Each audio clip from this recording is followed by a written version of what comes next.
Hello. Sorry to bother you. Can I ask you a slightly odd question? Yeah, sure. I'm making a podcast called Strangers on a Bench, where essentially I talk to people I don't know on benches for 10 or 15 minutes. Are you up for that? Do you want to give it a go?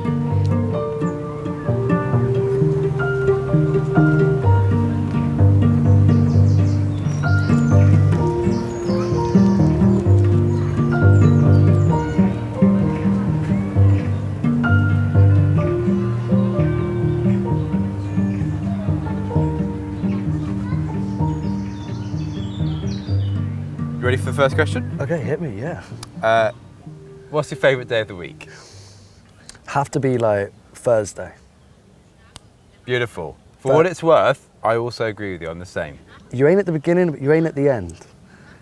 You know the stuff you haven't done, and you've got enough time to do it.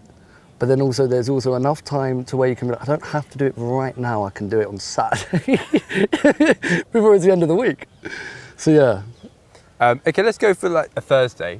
You don't have to do whatever you do for money on that particular day. Yeah. What would make a perfect Thursday for you? Oh, okay. Weather as well? Yeah, you can choose the weather. Okay. I'll let you decide the weather. And take me from getting up, all the way to going to sleep. Get up, cup of tea. Well, what time are we waking up? Maybe like 9 o'clock. Lovely sunny morning, the sun's coming it's a through. beautiful sunny one. You have a Any cup of clouds tea. in the sky at all? Maybe a couple, but really puffy clouds. Puffy yes. clouds. Like cartoon, Yeah. like in The Simpsons. Yeah. You have a cup of tea and a cig, relax. What kind of tea? Builder's brew, man. 2 sugars. I like a sweet tea in the morning. It's really bad. It's not. Sugars. Have you always had that? No, I've developed kind of a bad God. sweet tooth recently. Just recently, it's a new thing. No, I think recently. I say the last year. Really. Oh, okay. It Well, kind of. I mean, I used to spend a lot of time in Spain. That was where my cup of tea and a cig in the morning. I don't drink coffee. And then it was like, oh, I want to feel like more at home. Started adding 2, and then it was like, just got addicted to that sweetness of it. But yeah, wake up. addictions. We'll get on to other addictions. Yeah, addictions are not good. Where does your 2 sugar addiction rank in your list of potential addictions? Oh, that's low. Oh, there's Well, more. There's a lot of other bad. Like I've got a very addictive personality to stuff. So, and That's right down at the bottom. Yeah. And Least then, important. can you think of the even lesser addictions than 2 sugars of the tea? 2 sugars. What are the other ones? Having a natural thing of just overthinking. The overthinker. Yeah. When I have a smoke, that gets worse. It gets a lot worse. Of course, yeah. Yeah. Back Oh, to so that's an addiction. We're These racking are them up. Anyway, back to the Thursday. I mean, let's not be too off course here. 2, of course, We've here. only got to tea. And got to. So, are you looking when you have your tea? Yeah. Oh, by the way, when you take in the sugar, have you got little cubes like in a cafe or teaspoons. Teaspoon. And then I get dressed. Oh no, quick shower. Get dressed. Come for a walk around the heath every day, without fail. Go for an hour walk. Okay. And you do that anyway. So this is an ideal. We're talking about an ideal day now, but you will do this anyway. I do this anyway. I have to go for a walk. So a big walk. Big walk, because I've got really bad ADHD. So headphones in, walk around, it's quiet, I can vibe, I write down in my diary all the stuff I have to get done for the week. That, for me, that's a perfect morning. It's just chill. And then you go home, and then you start the endless list of stuff you've written whilst you're sitting over the heath, feeling really motivational about the day. So you've written stuff you're going to do in that day. For the week. Is that what you were doing when I approached you? I'm writing down what I'm going to say. I handed in my notice to work the other day. Huge. Yeah. Well done. So, yeah. Let's get to that. Let's deal with the Thursday first. So we're banking that. Shall I tell you what I've banked already so far? We've banked addiction. Yep. Sounds like there's some more dictionary bits there. then we're banking you handing in your notice. Yeah. So we'll come back to those. Yeah. We're etching those in. There's going to be a lot more. You're in for a treat, man. Oh, here we go. Glimpse Let's of see my how life. much of a treat this is going to be. This is intriguing. Especially for a random person you walk up to. My story is very interesting, I would say. Did you used to put 3 sugars in? Yeah. It was wild. it was insane. Yeah. You should flick it in. Just down the shoulder. 3 sugars guy.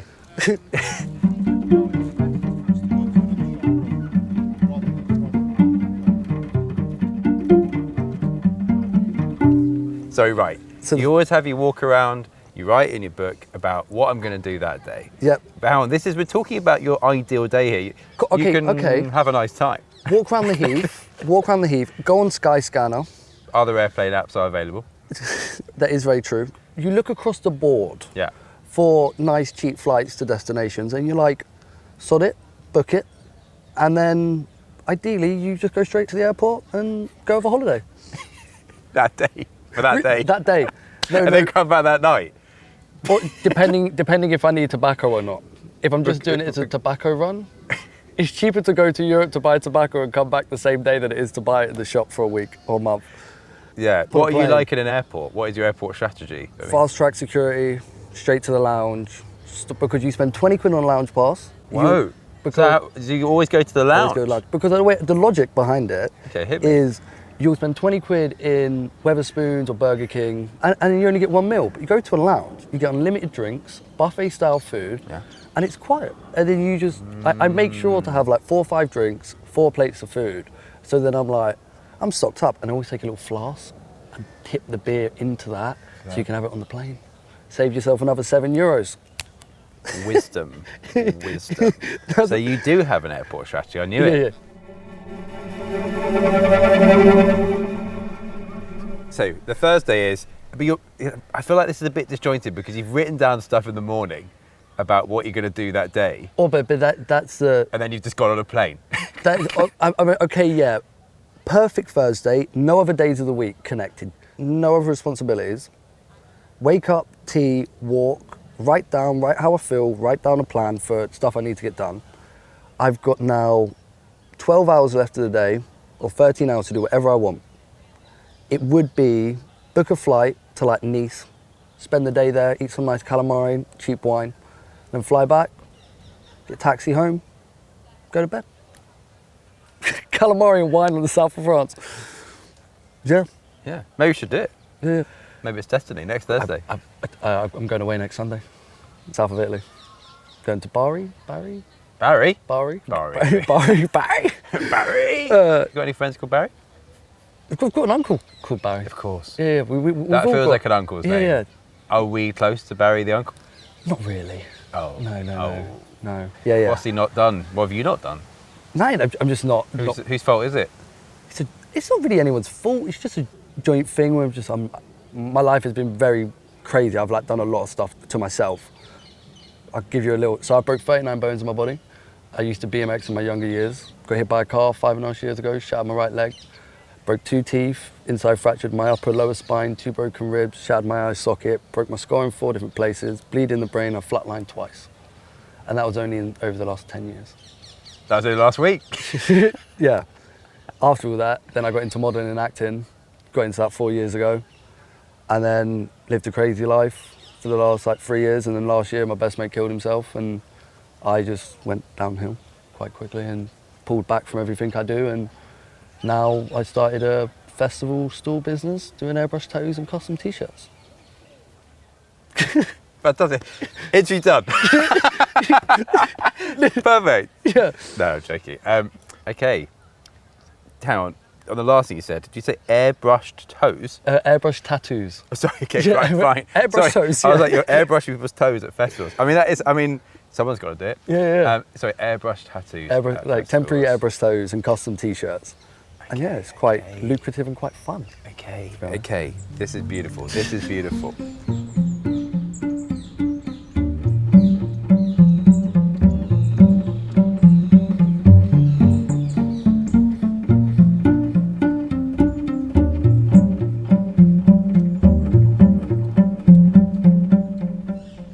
It's interesting your thing about writing and needing to write stuff every day Okay. and what that means to you. Can you tell me where and how that started and why it is so important to you? I used to hate writing. I have really bad ADHD and dyslexia. I used to have a speech impediment growing up where I used to have a really bad stutter. And then like one of my punishments as a kid was I would have to write lines. What, in school? No, at home, when I used to swear quite a lot when I was a kid. My mum used to hate it. So she used to make me write lines in a book, being like, I must not swear, I must not swear. And then as I got older, I always wanted to, but it was more because I'd never understood my brain. I never understood why I didn't enjoy doing it. So when I got hit by the car, I couldn't walk for a year.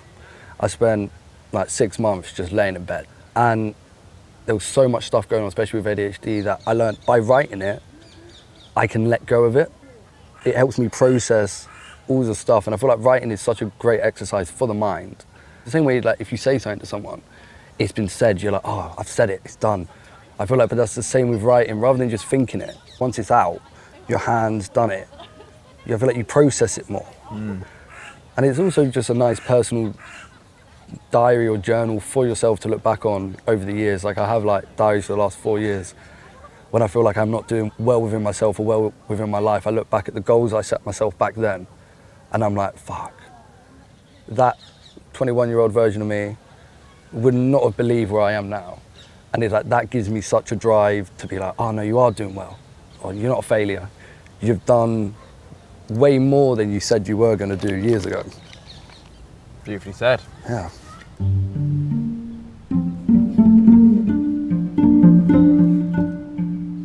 I'm interested in why after the accident, the car hit you. So your car hit you, or you in the car? So I was BMXing going down Hampstead. The guy didn't see me turn right. I can show you the video, sure. Turned right and I went straight into him. There's a video? So I wore a GoPro. Like, oh, wow. Do you want me to see it? Yeah. Wow. Okay, let's see.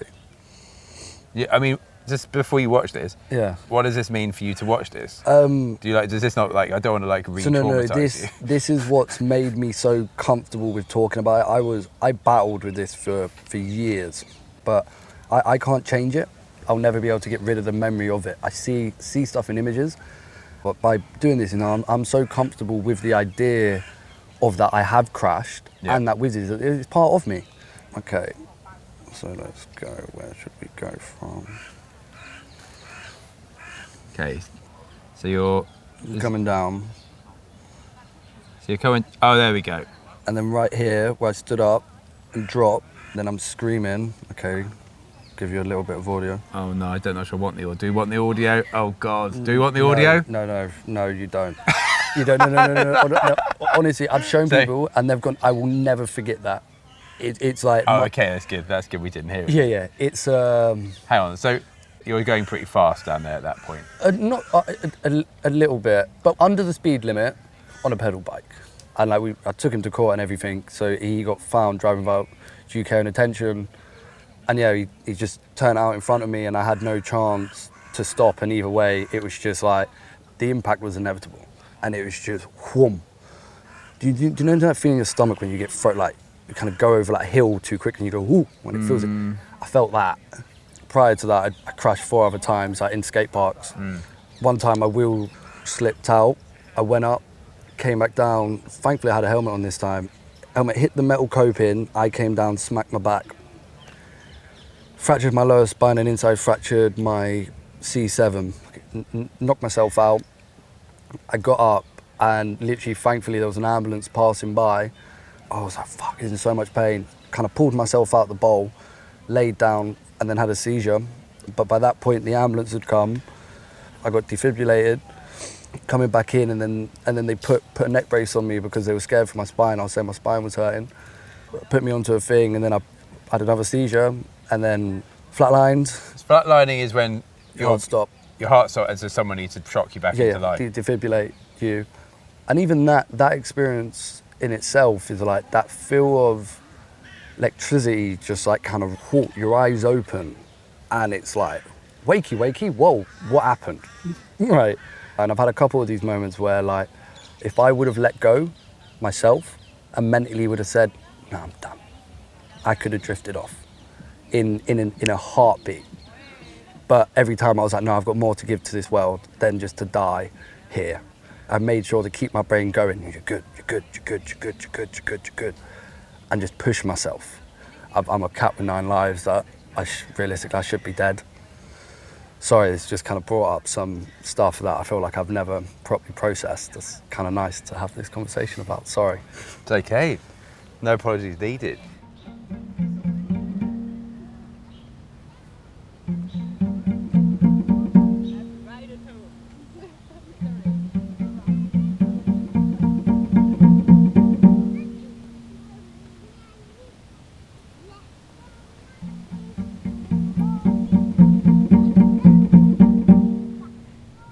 You went from one.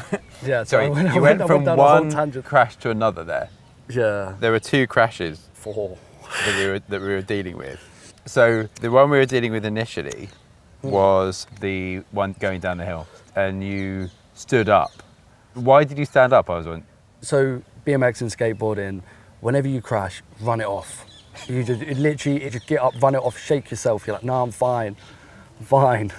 Because it's like, if not, that shock will it will mess you up. And by that point, I'd crashed countless times, and I was just like, yeah, run it off, I'm fine. And then, stood up. And I was like, oh no, oopsie, I think we messed up this time. It's bad. So that was 5 years ago. That was, And so this was the crash that got you writing. yeah. And how quickly after the crash were you writing? Yeah, I feel like I didn't really have a strong support circle around me after the crash. So then, But why is that? I was 18 when it happened, or I was 17, my birthday was 2 weeks later. And no one is through COVID. None of my friends really came to see me apart from one. Why? Because it's that thing of like who's a true friend. Like your moment of need, the ones that are really there for you will show themselves. And I had only 2 mates out of quite an extensive friendship group that were there at my house every day. I can't walk. I'm on morphine and codeine, just sleeping majority of the day, and I'm just annoyed. And then it was just started writing stuff down. Yeah. And it was kind of like letting out some anger and stuff that I had about the crash and people around me. There was a little spark inside me of oh, this is kind of fun. Because it was like no one else would ever see it. It didn't have to be neat handwriting. My spelling wasn't critiqued by teachers. So it was like, oh, I actually enjoy this now. But and then over the year, I got better at it or understanding what I really wanted to write. Then I found the benefit. I was trying to understand myself, I think is the biggest part of it. What things make me who I am the best way. Yeah. So this was a really actually the time you spent with yourself in this year was pretty pivotal. Oh, massive. It completely changed. I would not change any of my accidents at all. When I'm 60, I'm going to be in so much pain, so many problems in my body, it's unreal. But I wouldn't change it for the world because I wouldn't be who I am if it weren't for every single one of the moments that have led me to today. If I would have never smashed my 2 front teeth out when I was 13, I wouldn't have been bullied in school for 4 years. I wouldn't have been insecure and had so many insecurities about myself that the person I would have been now would have just been some cocky, egotistical guy that would be horrible and that I would hate. So I look back and I'm like, oh no, thank you for bullying me. Thanks for taking the piss about my teeth. I really appreciate genuinely. Have you got back in touch with them?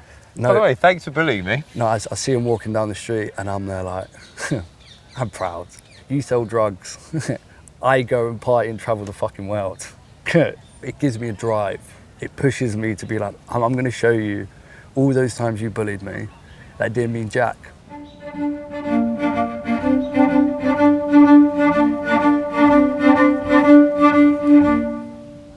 In that year following the accident, which we need to find different words for the different accidents. I'm going to call down the hill the notebook accident. Notebook accident. The notebook accident. I like that. The other one we've learnt about is the flatline. Flatline. The flatline one. Yeah. There's the teeth one. The teeth. Flatline one was after the teeth one. So the teeth one was I was 13. It was first big one, the teeth one, famous teeth. Famous teeth, yeah. Front teeth one. 14 was the bleed in the brain. Okay. 14 bleed in the brain. 15 was when I done that. Collarbone. The collarbone. Then I had surgery, fixed it, and then the same day after 3 months I was allowed, cycling home from the skate park, literally first day back, hit a pothole, crashed, and then I bent it. Oh. And then they were like, do you want to have another surgery? I went, no. And now I massively regret it because I've got a dodgy collarbone and it messes me up modelling. Messes your modelling up? Yeah, because no one wants a dodgy collarbone. Yeah, no, because you can see it on T-shirts. And then also, because of it, my head naturally leans to the right a tiny bit. So there was Isn't that good for modelling, no? No, because it looks so stupid on camera. Oh, you might be the first model I've had on a bench. Exciting. And you know what the beautiful thing? It means absolutely nothing on a bench. It's fuck all. It does jack shit. No one knows what you look like. No. Isn't that beautiful? Yeah, no, but that's what I love about podcasts, is that you just talk, and it's like people build their own image. And now they've got quite a good image of your protruding collarbone. Yeah, is messing up your photo shoots. And they go, can you put that back in? Please, please. Can you just turn that down a bit on the collarbone front? I lost a job because of it once. I was like, okay, bye, thank you. Nice day out anyway. So it goes like this. Yep. Front teeth 1, 13. Then we're going collarbone. Oh no, hang on. What did you miss? Bleeding the brain. Bleeding the brain, sorry. Was 14. The famous bleeding the brain, we missed that one. Yeah. Collarbone 15. 15. 16 was the spine. And then... Which is the flatty boy. That's the flatty boy. And so that was what, the 4th one? So they all get really merged. It's fucking... They all get a bit merged. I don't think... You know you've had a lot of crashes where they all get a bit merged. Yeah, wait, look, there's... Then where's the next? So the other... Yeah. That was... so there's the photo of you. I mean, that's a beautiful photograph. That was a shattered eye socket. You look an absolute mess. Yeah. Obvious question here really is, did anybody say, listen... Enough is enough? Yeah. Yeah. And why didn't you listen to them? I mean, it is a very good question. I think it is a very, very good question. It is a really good question. I mean, there's no real clear answer to why. I don't know why I didn't. I just was like, I had such a passion for it. Like BMXing was my release out of everything. Because of the bullying, I'd leave school, jump on my bike, and like jumping down fucking stairs, doing crazy tricks. That thrill just took everything away from me and just made me feel like, oh, I'm so like happy. Every time I crashed, I was like, well, I crashed, I've recovered, fixed the bike, carried on going. But then the car crash was like, okay, I'm 18 now, I've just got into modelling, maybe I should stop. And then took too long to recover, and then by that point, when you're a kid and you're like, oh, it's fine, no fears, carry on going, I'm invincible. That kind of started to wear off, and I started to feel a bit more like, maybe I should think about the other 50 years of my life, not just the first 20. Yeah. So you have stopped now? Yeah. I have it taken apart on my bedroom wall. Oh, that's clever. So nice touch. It's such a big part What of was me. What was the last ride? I've never rode that bike again, the one that I got hit on.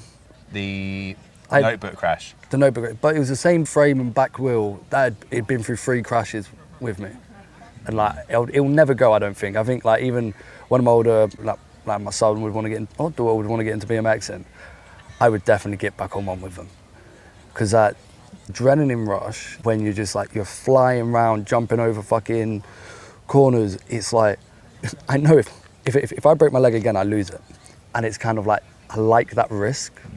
I work well being uncomfortable. I've got to be under pressure, deadlines, and just like, bang. Kind of, I've got no other choice. Yeah.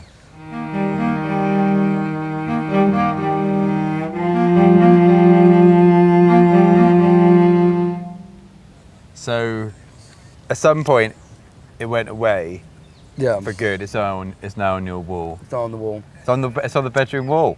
It's on the bedroom wall, literally. And I always have What that else is bike. on your bedroom wall? Give me a bedroom tour. Bedroom tour. 4 6-foot tables down the side of my bed. Hang on. Right. Whoa. For the festival business. Oh, of course, right. They're like folded. Oh, okay, they're folded away. Yeah, folded away. Sorry, they're not out. Not just out. I was no. just like, what the hell? Yeah, massive room. What No, is no, this no. room? It's a ballroom. They're just down the side, and Right. then you've got all the display boards, chest of drawers, big nice mirror, and then a clothes rail with all the stylish clothes on to make them easier. I'm very picky with my clothing. And then you've got 2 gazebos shoved up against the wall. Yeah, So it's just basically like a mini festival stand, like basically packed up, but in your room. all packed up. Yeah, and then you've got. Is that a bit like? How can you switch off from work? I don't. When literally your room is your work Yeah. in your face. Is it not that far off? Basically, if you worked in an office, I'm sleeping in an office. Yeah. I run my company by myself. There's no other owners. There's no one else that works for me. I do all the admin, all the account, everything. Like I'm always doing something. I never switch off. My brain doesn't work like that. Unfortunately, I wish it could. There must be times you switch off more than others. Like, so, for instance, like you do an hour walk. Yeah. Like, But I'm still thinking. My brain works in such a not messed up way, but it's constantly. I've got such bad ADHD, and I don't agree with taking medication for it. because it's me. I'm gonna have to deal with it Sure. at some point in my life. I might as well just get used to it and work with it. I just embrace it, and I'm like, well, let's just work. Let's build something, because once it's all built and I've got it all done, then I can relax. But then once I do everything I need to get done, I might probably have a day before my brain goes, oh, let's start something new, and then go on a whole new deep dive. Last summer I went, why don't we add a new niche to my business? Let's do custom t-shirts, threw like 10 grand at it. And it just got way out of hand. And then now I've got Bandits in 2 separate businesses that I'm trying to merge into one. It's just a mental nightmare.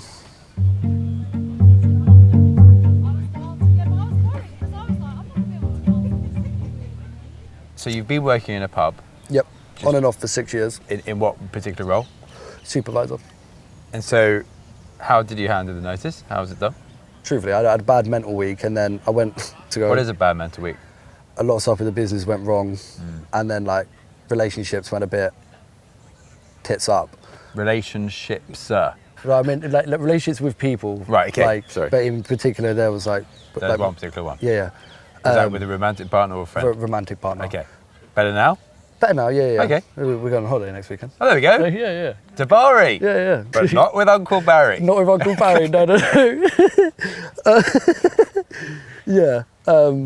By the way, if Uncle Barry did go with you to Bari, do you think he would be a bit of a buzzkill? Or Yeah, he'd he's be- a wet. He's a wet wipe. He's a fucking wet wipe. He's like. Poor Uncle Barry. Poor Uncle Barry, He's man. been absolutely. You'd be roasted in this. So, good news, you fix it up with said romantic partner. I got that you're having a difficult. I had a difficult week, and then yeah. I went away, and I realised I've been wanting to quit this job for years. But yeah, last Tuesday, I just went in. I was like, look, thank you so much for everything you've done. Really appreciate it. This job is stressing me out way too much. I've got too much stuff on my plate already. Yeah. So I'm done. And how did that feel? Great. Honestly, the best decision I could have made. So now you're just your Lone Ranger with your businesses. Yeah, I've got a very hectic 2 months ahead of me. It's full systems go. It's lock in, make it work.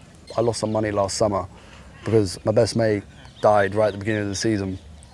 Is this by suicide? Yeah. And it really messed me up. And I was like, I'm in no space to do the festivals, and I lost like 15 grand. So I paid all the pitch fees. Oh, I So it's like see. And then you £3 grand. so you paid the stuff, but you couldn't. Yeah, I see. And I was like, truthfully, there's no names here, so I can say whatever. Me in a field with 80,000 people, with unlimited drugs and unlimited booze, I would have died. At that time. At that time. I already, by not even being at a festival, I think I spent £1 grand in the first 3 days on alcohol and drugs after he died. Oh, when I right, found out. okay. He was like my closest family. We've been friends for nearly 9 years. And it was so out of the blue. He was a prison officer, but was absolutely nuts. Like insane. Lovely bloke, but just crazy. Can I ask you how you met? Met through school. Sorry, so he went to school with you? We went to school together. And then Same year? Same year, and then we disconnected a little bit. And then we reconnected. And then me and him just he was my confidant. And he was that type of guy. If I called him and I'm like, yo, I need help. There. Even when he lived up in Leicester, I called him one night. He got on his scooter, drove down to London in 2 hours, and he was here. He was by my side, and I was like, that's a friend. That's family.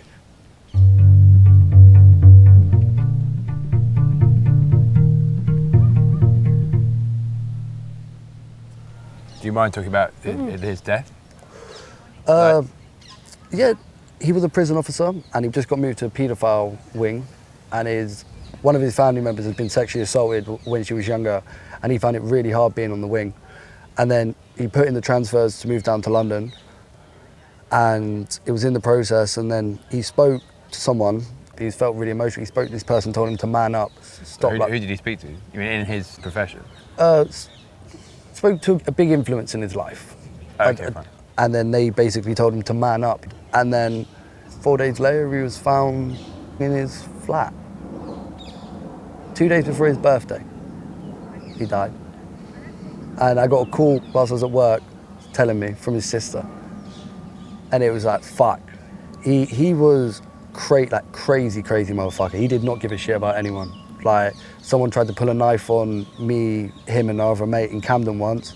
He turned round, grabbed a bottle and just walked up to his boat. He used to be called Stab-Proof Jamie because he would walk around in stab-proof vest. He was so egotistical, but then also gay as well. He would fuck guys, fuck girls up. We went out once and he started chatting up this 50-year-old man by fucking stroking his beard, being like, let me take you home and call you daddy. This was the first time I ever knew that he was bi, and it spun me. I'm like, what?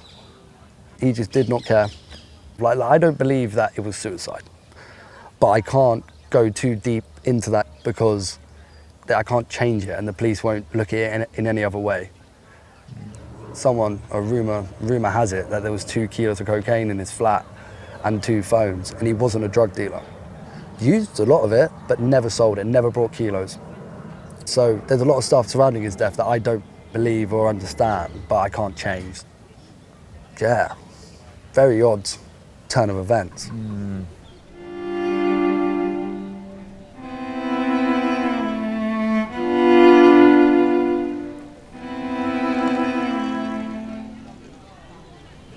Did you really expect any of this when you walked up and asked for the conversation on a bench? I told you, it would turn to I mean, an interesting I never have any conversation. expectations, but there's a lot of big stories out there. Yeah. And I've heard a lot of stuff. So- And I'm just trying to always figure out what's the best direction to take us in after Yeah. hearing certain bits of information. So this guy sounds like a wild character. He is wild. So that you're always gonna have more thoughts about his Yeah. death and the possibilities of it. But in terms of you and receiving that news, obviously it hit you. It totally smashed you up. Yeah. So how long ago was it now? Nearly a year. Actually, it's going to be a year and 2 weeks. Okay. Oh, a week actually. If it's enough time, obviously these things sometimes take a really long time to process, but from the moment it happened to now, has it changed anything fundamental in you to have that happen? Yeah. I know a lot of people, but I don't have many friends. Okay. Right? Why? Because I've learnt to enjoy my own company and to keep my circle people around me very tight, because I will give everything I have. Even if it's like my last fucking penny, I'll give it to you. If you need it and I can help you, I'll help. And throughout the years, I've been taken advantage of a lot by people. Then it's fucked me. So now I'm very, very tight with what I give people and who I keep around me. It's lovely to see him at the pub, but I would never tell them anything personal or let them come into my group. Like when he passed, that messed me up because he was that person. Why was he that person?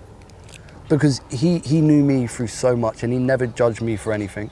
He accepted me for my positives and my flaws. And he made me want to be better in a way and gave me that level of confidence that I never had.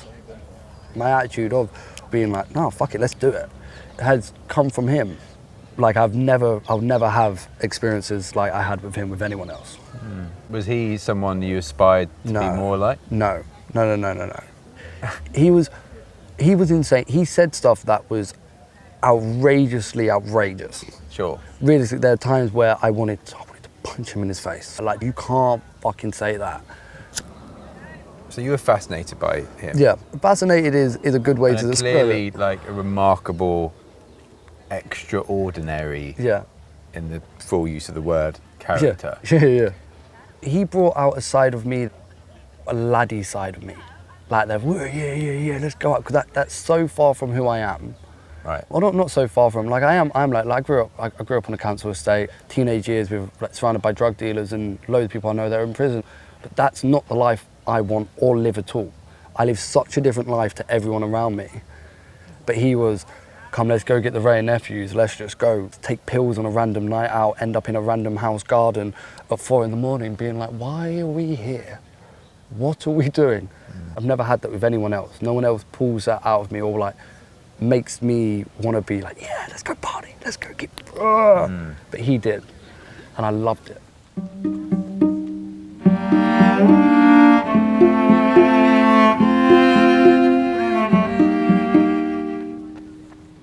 Is he at all similar to riding a BMX? I think, yeah. As in like the human equivalent of that The for you? yeah. And obviously you really need that. Just having those crazy experiences. Again, because of all the stuff that's happened to me, every day's a bonus. Yeah. Like I shouldn't have a leg. When I went to surgery for the car, Which one? Which For- one? Notebook. the notebook. Notebook crash. Get it right, mate. Get it right, fuck's sake, come on. Get your own crash name right. With the notebook crash, Yeah. they told me you're most probably going to lose your leg. Right. Right, and then I came out of surgery with my leg. It went the best possible way it could have gone. I can't remember what the moral link back to that was. I kind of lost myself on my own story there.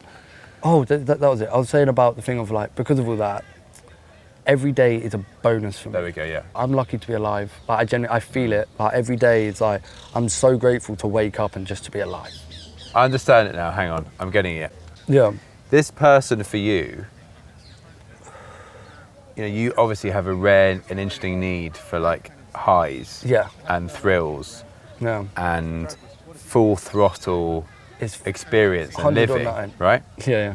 And so this person gave you a kind of safe space to do that. So someone Yeah. who could take you there, and so you felt understood by him in that sense. Yeah. Because he got that, and you got that in him.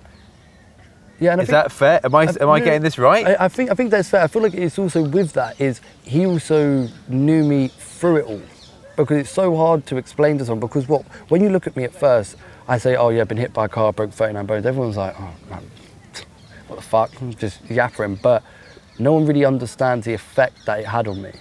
But he did, because he had seen through all of it, from me smashing my teeth out.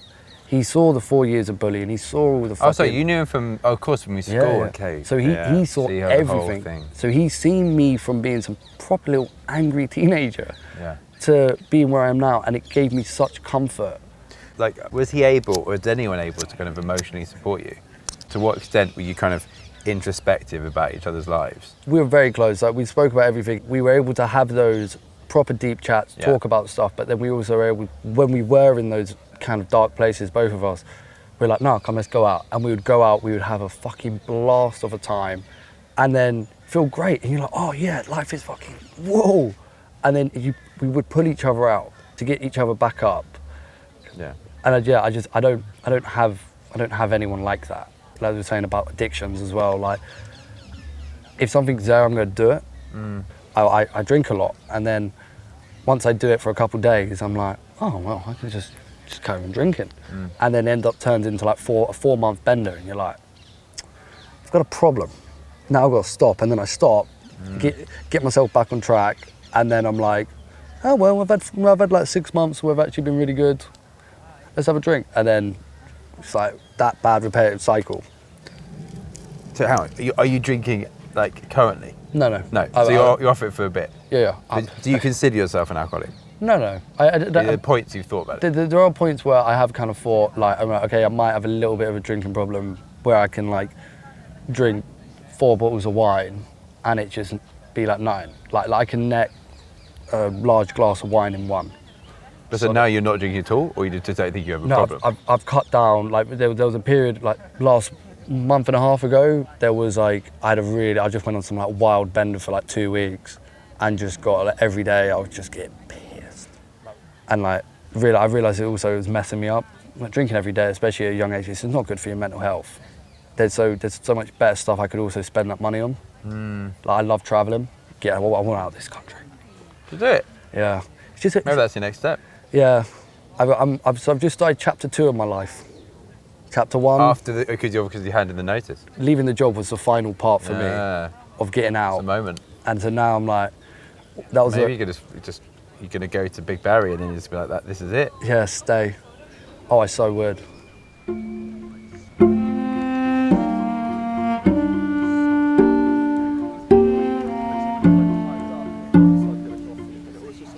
So romantically, you've got somebody now. Yeah, it's more a casual, weird situationship. Okay. But not that casual because you're going to Bari together. That's the point. That's how it's a bit complicated. I see. Like, we both really appreciate each other, but also I think it's a relationship just wouldn't really work right now in our lives.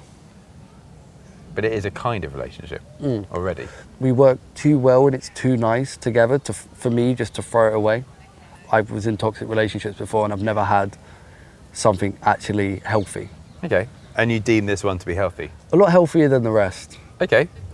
Yeah, I care about her a lot. She's done a lot for me over the last couple months, Okay. in like from a mental perspective. Okay. But yet you would still call it a situation. Or a casual.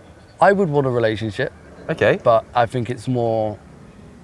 I have some stuff that I need to sort out that she isn't a big fan of. Like also the way I live my life, I've got so many dreams and aspirations with what I want to do, and she just wants a very casual life. Like she just wants to, you know, like work a job, get a house, chill. Whereas I'm more like I want to have a property in London, property everywhere. Like my biggest goal, by the age of 30, I want to throw 200 grand in front of my mum and my 2 sisters. Right, and that's a goal. Throw it Literally throw it on the kitchen table, sat around. in a wad. I wonder how many actually what you can hold in your hands cash-wise. I'll let you know when I'm 30. He phones you up, Tom, I've just done it. And it actually is, sadly, not 200 grand. It was 7 grand. It was so you could have 7 grand. What, and what do you imagine this situation to be? They're sitting down at Sitting the table, round. Brett having some cornflakes or whatever. It'll be in my fucking house. So you invited them round Invite them around. for tea? Nice dinner.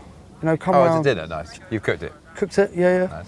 Just be like, as a sole thank you, they helped me so much throughout the crashes and everything.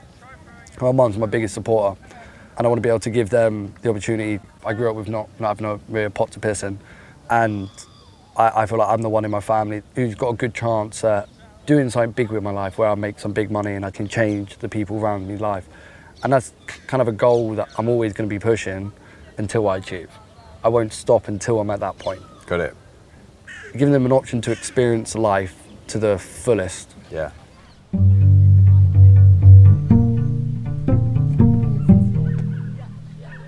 Can I give you a tiny bit of thought Yeah? in relation to the situationship? Yeah. It's of my personal opinion, at the age that I am now, which is, do you want to guess? I'll say like 37. 39, close. Oh, shit. You know, you did really well. Yeah. Beautiful. In your life, you're going to meet a lot of people, and you already have. I also have had a life where I've met a lot of people, not just on benches. And of those people I've met, of people that I could have been in a relationship with that was meaningful and special and had Yeah. something extra, it's, you know, probably about 3 or 4 people. Yeah. What I'm getting at here is that, like, only a very small handful of those people are ones you could conceivably be in a good relationship with, right? You don't get that many chances. My personal belief is, from what you've told me of this person, Yeah. the fact that she's helped you mentally, that she's like a stable factor in your life, and clearly it's like a time where a lot is happening and it has happened. Yeah. It's a lot to process, and you'll still be processing it. I'm not surprised you write a lot of stuff down. I can see why you do. I'm surprised you haven't written, 50 memoirs by now. Maybe you will. Point is, if you feel like someone understands you and is a stabling factor in your life, really give this person a chance. Yeah. If I'm going on what you told me, Yeah. I want to. She's the one that's wary. But because I do live a bit of a crazy life, yeah, a lot of people find that hard to live with. yeah. I Well, would- then I would say, even though it's difficult, Yeah. find a way to like bend that a little bit. Bend it, yeah. She won't want you to be not you, right? That's a little bug. Spider. Sorry, I really hate What was spiders. that sound? I really hate That was a whole spiders. new. That was a whole new. I'm not sure I've heard that sound before. That's like, I fucking hate that's spiders. amazing. That's mad. Anyway, what we're saying. Listen, I can get it if you're her. Just from what you've told me already, I get it. Like, like fucking, she walks to your bedroom. There's a fucking festival in there. Yeah, you've been like, what the fuck? And it's worth you considering, or even asking her, what actually could I do for you to kind of bend things a little bit in how I do stuff that would fit for you? What would That would work? work. And it's worth you moving a little bit for that stability. It will be worth it in the long run, big time. I think I need If that that. means giving up this, it will be worth so much. If you found someone who gives you a stability, and what I've learned from you already is that Yeah. you I need that. fucking need that. I need stability in my 'Cause life. if you do not have that, I feel like these could go south fairly quickly. Yeah. Or at least like they have the possibility to. Yeah. Right? I agree. So I would ask her and say, what could I do you think that would make a difference? And work with that. See what she says, and I would just consider doing it. Yeah, it is part of the reason why I quit my job, because it's very hard, because she's part of the friendship group of the pub, and then she sees a lovely caring side of me where I'm like, I'll do anything for her when it's us, but then when I'm at work I get really stressed out, and it's affecting my relationships and who I am. I feel like I got so disconnected from me that it was shifting who I was, and I was losing connection with morally who I am as a person. And then we're saying about addiction, working in a pub, I'll be frankly honest with you, you do a lot of cocaine, you do drink a lot of alcohol. And you do that, and then you're like, fuck. So it's terrible. It's a horrible, horrible thing to get into the pattern of, but it's so easy just to fall into. Yeah.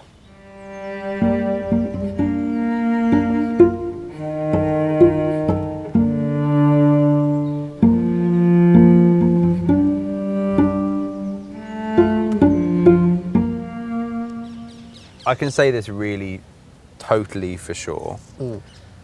If I hadn't met who went on to become the mother of my children, I met her when I was 24. How old are you now? 23. So pretty similar.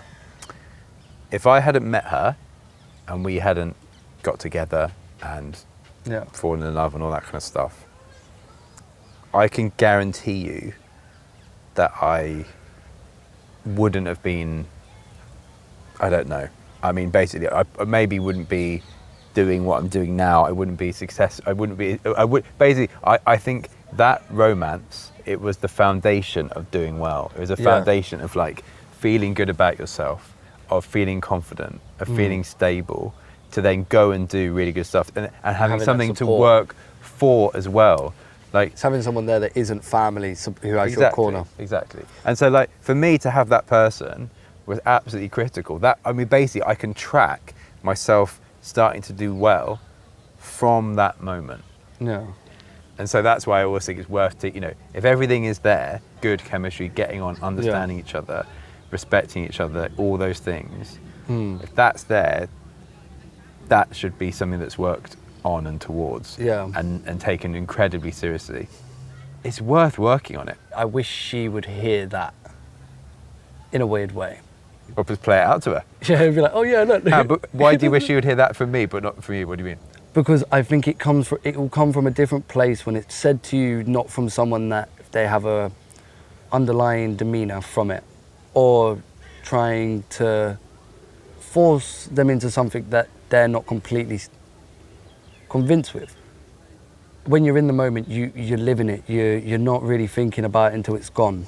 Like, I'm still young, but I feel like all the trauma that's happened to me has made me a lot more mature for my age, and like I don't feel 23. But also the way our relationship started, it just went from like 0 to 100. So I had a crush on her for like 2 years. Whoa. Yeah, she was 2 years? Or like a year and a half. She came in the pub. I was in a relationship. She would walk past the bar, walk back, turn around, look with a cheeky little grin. Oh, it fucking made me crumble. Split up with my partner. We had like a lock-in one night, and then we ended up speaking for like 6 hours. Just proper, so fucking nice. And we ended up spending like 3 months together. And then she went traveling, and then she was like, oh, I'm a bit unsure about this.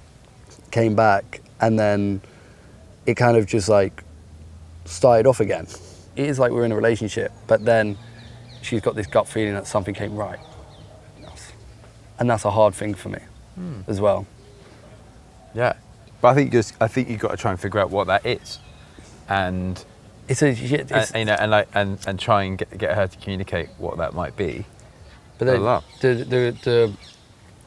I've had like two-year relationships, and both of them have ended because of the same thing of I want to do so much with my life, work-wise, what I do, like my dreams, aspirations of doing social media, modeling, content, photography as a hobby, bar work, travel, all this fucking shit, the business. People just are like, oh, this is way too much for me. But I'm like, for me, I'm just trying to build something. But I'm like, why can I never find that thing that works? It never seems to pan out for me. Truthfully, my life has gone to shit. Yeah. Like, No, I mean, I honestly believe you'll build lots of stuff. I honestly think you won't be able to build something truly beautiful without that solid foundation. yeah, You're going to need that. yeah, So if I'm you, honestly, I would put a relationship, forgetting her now for Yeah. now, this could be anybody in the future, because this stuff's probably going to get done anyway. You're going to do lots of stuff. Yeah. You might not be able to do, 20 things. You might be able to do kind of 5 instead. Yeah. But the point is, those 5 will be done way better way better than trying those to spread than it. those 20 kind of like, Half-assed. radically. Exactly. Yeah, I would, if I was you now, put a potential relationship at the forefront, above anything else, and actually really work and think, how am I going to be a person that someone wants to stay with? Because otherwise the same thing will keep repeating. It's already happened twice, Yeah. it sounds like. So, but they were both toxic okay, relationships. sure. But I did, yeah, yeah, no, fine. but I yeah, understand what yeah. you mean in that So- sense. Like, so I think, I think this is a pivot. I feel like I'm at a really big pivotal point in my life. Like, so much is changing. Even sitting down having a conversation with you, it's all part of this weird fucking journey that life has to fucking offer you. Like the words of wisdom and advice you've given me, I will reflect on that. This could be a conversation that completely changes the way that I think. Because when you hear it from other people, especially from a stranger, it resonates with you more, because you're like, you don't know me from Adam. You've got no underlying demeanor, nothing apart from actually giving some advice. And that will sit with me more than someone I've known for 6 years trying to tell me to do something. Yeah, maybe I should listen. Because if you're able to witness it, then it's not just me, it's not just them. So yeah, thank you. Well, thank you for being, open and Quite sharing I'm a and very open book. yeah. I spotted this now. The famous open book. Yeah. I don't know. It's really made me think about stuff. Yeah, I don't know. Doing this is the equivalent of writing in a diary.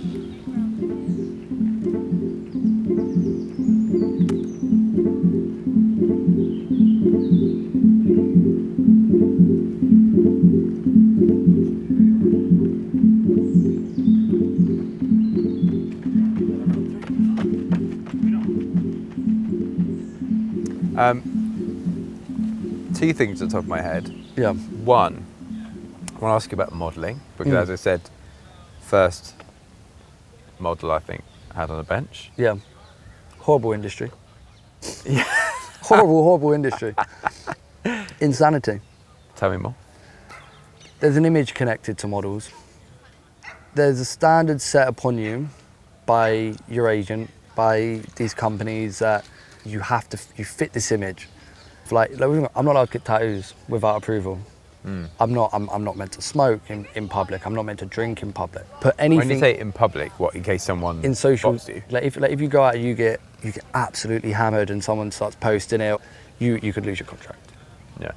And it's also, you've got to be toned, and it's got to be this, you've got to be that, and it's like, I hate that, because it sets an image onto society of that's the level that you're meant to look like this completely glammed up, fucking 4 hours of makeup and hair before you go on camera.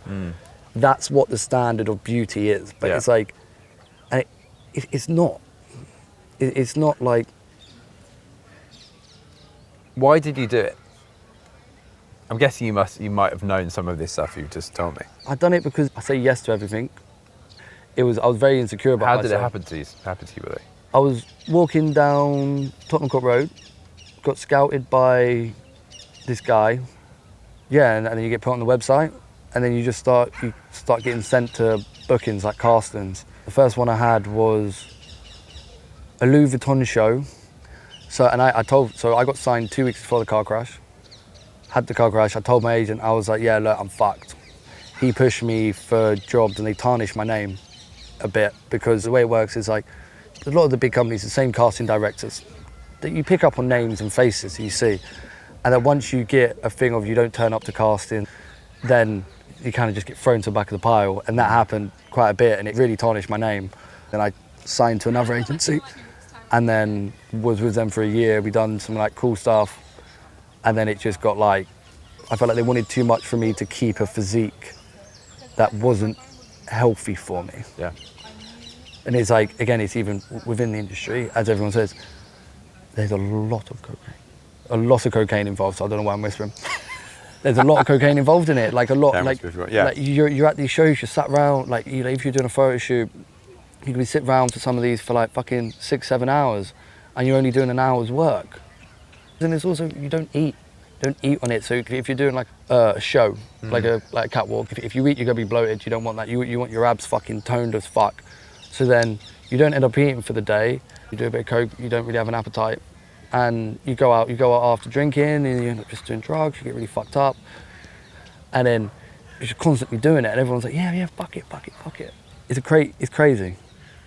Like if I shave my hair, like my agency want me to shave all my hair off because they can't work with curly hair. It's unmanageable. I've done it once, worst decision I ever made. Never again. So that's also the hard part of it. It's all for them. How much money can you make me? It takes away you as a person. Yeah. You just get treated for a shell. Yeah. And it's just degrading. Degrading as fuck. Like I hate You're not selling it. No. Honestly, I mean, I love it because of money, but I hate the actual industry. So, when you think about. So would you like not to be doing it, or you like the money? The money's too good. The money's good, and it's some of the experiences I've had for it. I loved. Like I'm not saying that I'm like fucking hate it. Like I fucking love it. It's a great thing to do, but also, I see there's a lot of like negative parts to it as well. Yeah. So many people want to get into the industry, I feel, and like want to do it, but like I don't think it's worth the mental shit it puts on you. Yeah.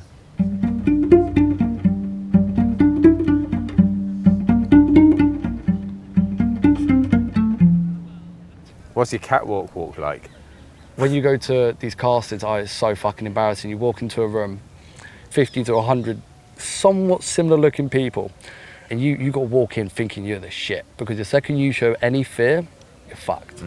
You walk in and you're standing there in a line, get through the line, you hand them your comp card, like with your pictures, your height, your name, eye colour, all this. And then they normally ask you to walk to the end of the room, walk back, that's it. And they're like, okay, thank you very much, we'll be in contact. And you're shitting yourself. You wait a couple of days and you either get an email going, oh yeah, you've been booked for so-and-so's job, or no. Or like sometimes you won't even hear back and you're like, well, okay, thank you. And it's like, you just feel like a piece of meat. You got to be able to show all the emotions. But one thing I've loved with modeling is there's 4 angles on photos. You either look there, look at the different corners of the room. Yeah. You never look straight down the lens, just above or just below. When you look directly in the lens, it looks a bit odd. Yeah, and like, it's just like all the poses, man. The hands in the pockets, the wrists, you know, you've got the playing with the watch, the jewelry, you just, and literally like you go and like stand in front of a camera, it's just you hear the change the pose, play with a button, move it, the belt, pocket, arm, and you're just like, wow. But in my head when I'm doing it, I'm like, these must look absolutely terrible. Yeah. Like so bad. And also the amount of fucking money you spend on moisturisers. Right, honestly, moisturisers and haircuts are the 2 most expensive things I think I've fucking spent money on over the years. Also, wow. Well, you know, I was thinking about being a model until you said all that. And now I'm right put off.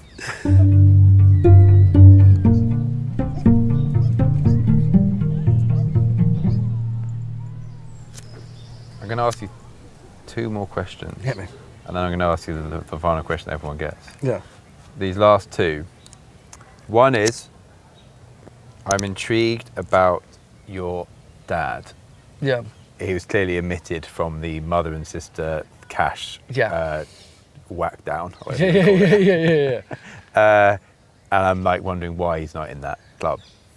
Like my dad had a lot of stuff, a lot of trauma through his life, and wasn't the best towards me and my older sister as kids. And the best quote I've ever come out with. This is from you? From me. Right. This is your own quote?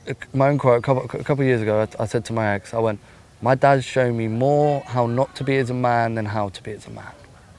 There's certain parts about me that I love that I know I've got from him. Yeah. But there's also so much about him that I would hate to ever be like to other people. Sure. Or to my kids.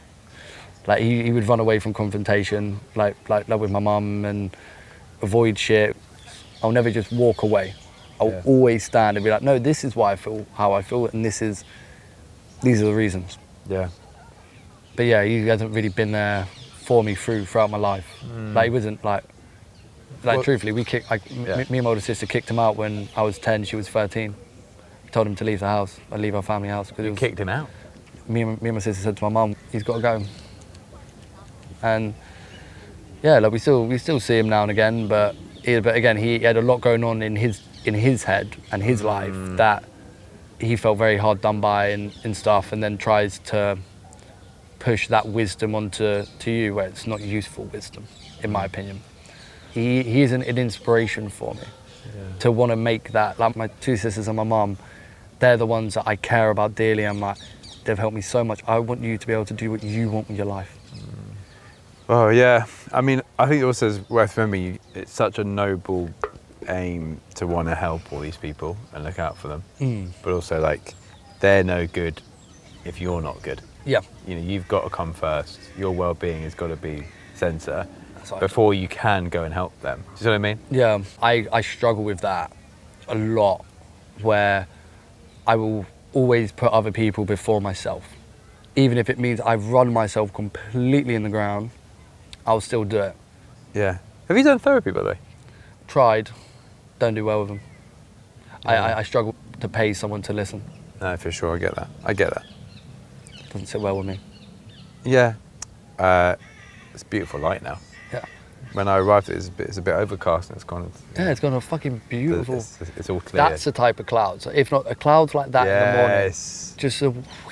You know what that cloud looks like? That's like someone with their arms open wanting to give you a hug. Yeah. Or us. I see a little love heart in the middle a little bit. It's a heart and a hug up there. Yeah.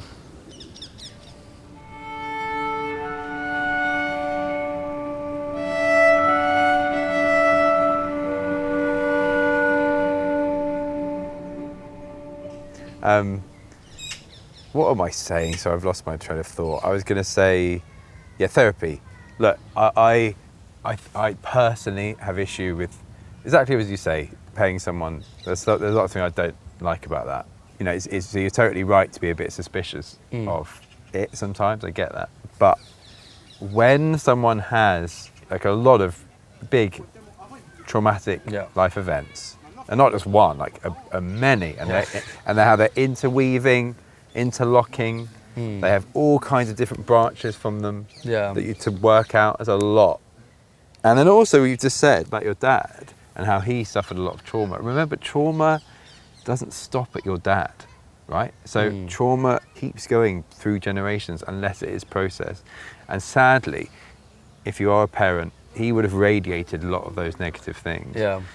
That will be in you, and that's not your fault. That's just what has happened. And I'm not saying it's all in you, it will be some. Yeah. And that's also really worth talking to someone about and seeing if you can find someone. If you find the right one, it could be hugely beneficial to you. That's, you know, and probably worth pursuing. You know, no one's going to sort it out for you. Yeah. Right. So like, unfortunately, that's life, isn't it? These things are given to us. We have no choice. Even though they're given to us, we have to deal with them. Yeah. And again, it's worth it because of all these people you could help. Yeah. In the future. 2 magpies. Hello. Good luck. 3. Come on. 3 for a goal. 3. Ding, ding, ding, ding. There we go. Ding, hopefully fucking sight. Ding, ding, ding, ding, ding. Yeah. Beautiful timing. Yeah. Definitely consider it. Have a good think. No, I know people said it'll be worth it for you. You got a lot to unpack there. You got a lot to think about. I think it would do me the world of good. But it's not even claustrophobia, but it's like when you're just sat in a room with someone. Yeah. You're just kind of looking at the walls and you're like, oh. No, for sure. You can walk around. There are people you walk around with. Oh, can you? Yeah. Okay. Yeah, there you go. That actually might be, because Yeah, no, of that's course. always my thing. Well, look, It just- you do what fits works for you. There are people who walk around. Okay, that is definitely something I think I'm going to look at. I've like a lot of people recently have told me that you most probably would benefit a lot from it. And I feel like I'm in a different place than I was 4 years ago when I last done it. So yeah, there's definitely, I think it is something I will look into, and we're gonna add the therapist onto the fuck it list. Not a bucket list, we're gonna add it onto the fuck it list. That's such a funny. Fuck it, I want to get a therapist. Fuck Yeah, it. fuck it, no, honestly, but that's the way I've got to do it. Yeah. I'm just like, Get it onto that list.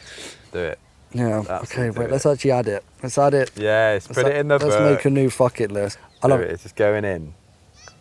fuck it list.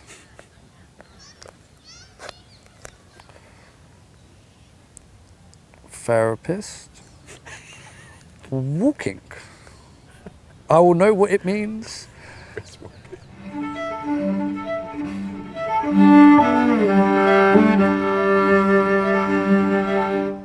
Okay, I'm going to get you to do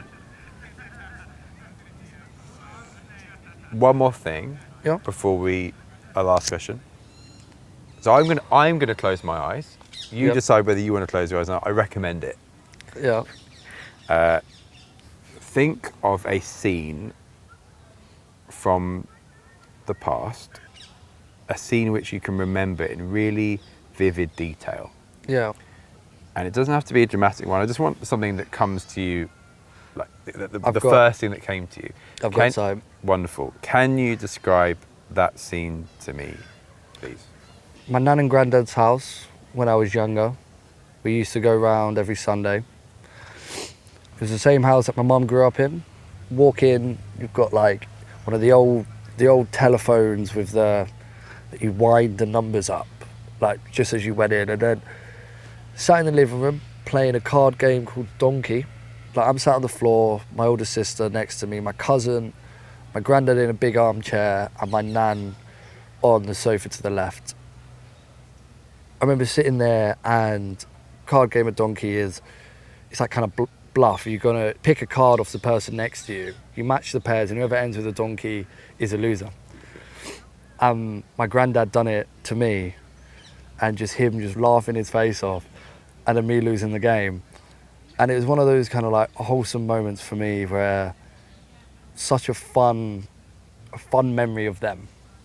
But I love my nan and granddad, and like they're the ones that I aspire to be like in the energy wise. And my happiest memories of my childhood are them. They're the moments I cherish, and I could close my eyes, I can see that living room. Don't know why the card game is a thing that I envision, but that's it was just like I could just picture the smile, Yeah, that's lovely. the smile and the laugh of everyone around. And it's a kind of what it sounds like, at least like a really safe room. Yeah, loving. I think that's the biggest part. There was an unconditional love and a pure love and care for each other in that room. Just you could feel it. Well, there we go. Thanks Yeah. so much for talking to me. Mate, it's been a fucking pleasure. Thank you for listening to me ramble. It's been nice sharing stuff with you. Especially I needed that now with everything that's going on in my life presently. I think I needed a moment for me to look back and see what I've actually done. It's nice to look back and be like, no, I have done well. I have achieved shit. You have.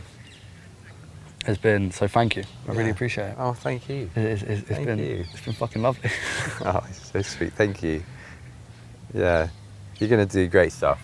Fingers crossed. You know, it's in you. You just got to just make sure you just look after yourself first. The stuff will take care of itself, you know. And just go easy on yourself.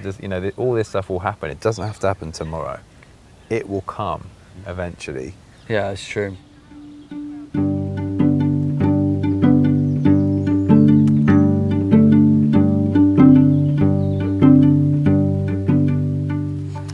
Okay, so we've reached the last question. Okay. You can either answer this in a kind of now way, or a general way, or both. What are you going to do next? Oh, I think I'm really gonna reflect on some stuff. This conversation, I think, has made me realise some stuff that I've kind of pushed to the back and not really realised has impacted me so much when it has. As you said, build a foundation strong rather than continuing on a weak foundation and trying to build something that isn't actually going to be beneficial. And then currently, today, I really don't know. Might take myself out for dinner. That actually might be my plan. Go out for dinner, go for a nice meal. Pizza and a glass of wine. And write in my diary about this conversation. Yeah, I really wish you so much luck. Thank you. Same to you. I wish. I honestly, I want to listen to your podcast. Oh, you're sweet. Because it'd be nice to hear people's stories, their ups, their downs, all of it. Sure. Well, there's plenty of them. Yeah. Wait, what's Plenty of them. It's called Strangers on a Bench. Oh yeah. There we go. A Fight, episode 1. I love that. That'd be a real meta moment. You start listening to the podcast on the podcast you're on. Yeah, you're like, Whee! weird crossover episode. You're like, Exactly. what's going on?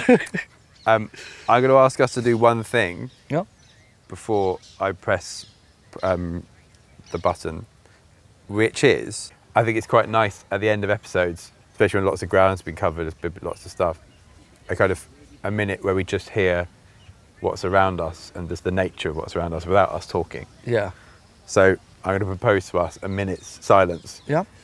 in honour of just the conversation but of nature around us and what happens. So you ready for a minute's silence? Minute silence. Yeah. Here we go.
Lovely, enjoying nature.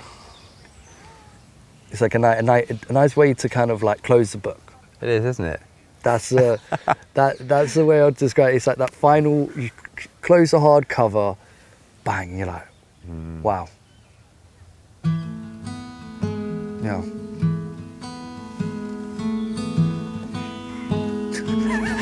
And then we just see someone shouting. Perfect. That's what I need. That's what I needed. That's the way to close the book. Yeah. And if you run before you crawl, if you run before you crawl, if you run before you crawl, you might fall.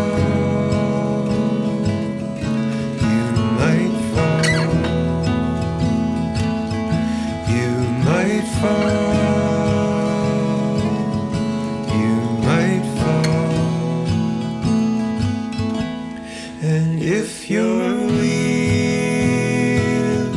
just spin too fast, if your wheels just spin too fast, if your wheels just spin too fast, you might crash.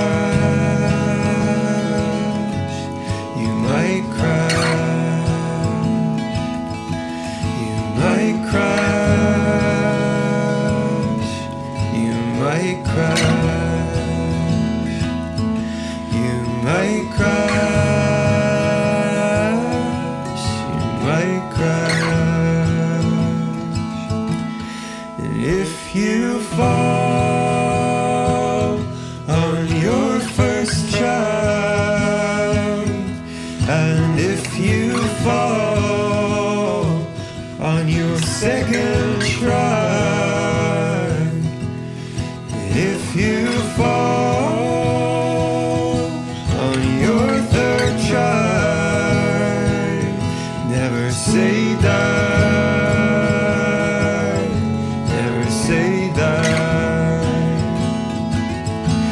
never say die.